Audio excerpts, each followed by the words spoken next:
from after World War II. My aunt was in Norway at that time when the king came back, and he had a parade, and they were throwing flowers and celebrating the return of the king after the war. And my aunt Olga, she had a bouquet of flowers she threw and hit the king right in the eye. In Oslo, we decorated the police with flowers. They stood there directly coming flowers all over. It's a pretty exciting time. Things have changed a lot in Norway since the end of the war. I know even going over there as a kid in the 60s, things are very different. And this morning I just wanted to kind of talk about a few of the things that Norway has done in the world and things that Norway has accomplished over the last years. Probably the main thing, I guess, that we draw attention to, and if any of you are New York Times readers, you may have seen an article in the New York Times just this last week that indicated that despite the economic problems and economic declines all across the world, Norway's economy last year grew a little over 3%. Norway's budget is balanced, the country is debt-free, and instead of spending the oil money as other countries do, Norway has saved and invested that, and at this point Norway has over $300 billion in its sovereign wealth fund, making it one of the strongest economic nations in the world. And so somebody, Ralph, this morning here mentioned that our ancestors, our countrymen, are pretty good planners, and that is indeed the fact. What really lies behind much of Norway's prosperity, however, is the oil, which continues to be developed. They just announced this week that some more oil and gas fields were found off the coast, and so Norway is going to be part of the petroleum market for a long time to come. Norway is also developing a niche for itself in alternative energy, wind power, hydroelectric power. Norway continues to lead the nation in much of that development. But not only is it the new technology, Norway again this year has set new records for exporting fish around the world. Not only herring and wild-caught fish, but farm-raised fish and shellfish. It's a tremendous industry in Norway, and not only does Norwegian technology keep us warm and keep the lights on, but it's also keeping us fed.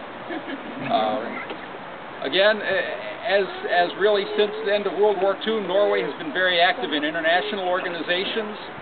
Norway and the United States just in the last few weeks were elected to the UN Commission on Human Rights. As many of you know, Norway is one of the leading human rights advocates in the world, participating not only in UN activities but other international organizations. Norway has just this year been elected to the chairmanship of the Arctic Council, which is a combination of nations that deal with Arctic issues. The melting of the polar ice cap and the impact of climate change on polar regions is something obviously of great interest to Norway and its development and future. I also want to point out that this last year a Norwegian chef named Geir Skje from the restaurant Mathus in Sandefjord won the Bocuse d'Or culinary competition as the best chef in the world. There is an article also in the inside in the News of Norway. You can get that either online, or I have some hard copies inside that talk about Geir Skje and his cooking competition. I think he's got a good seafood recipe in there, if I'm not mistaken. The Norwegians continue to excel in the world of sports. This year, Aksel Svindal won the World Cup in alpine skiing. The Norwegian ice hockey team has qualified for the Winter Olympics in Vancouver. I think that's the first time that the Norwegian ice hockey team has qualified for the Olympics since 1994 in Lillehammer. And of course, Suzanne Pettersen continues to be one of the champions and leaders on the LPGA Tour here in the United States, one of the top 10 female golfers in the world.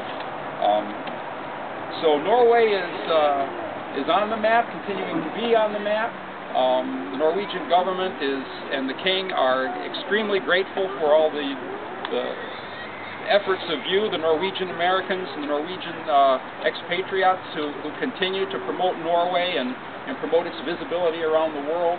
It's important for for the nation, but it's also important for those of us who are of Norwegian heritage to stay connected with that.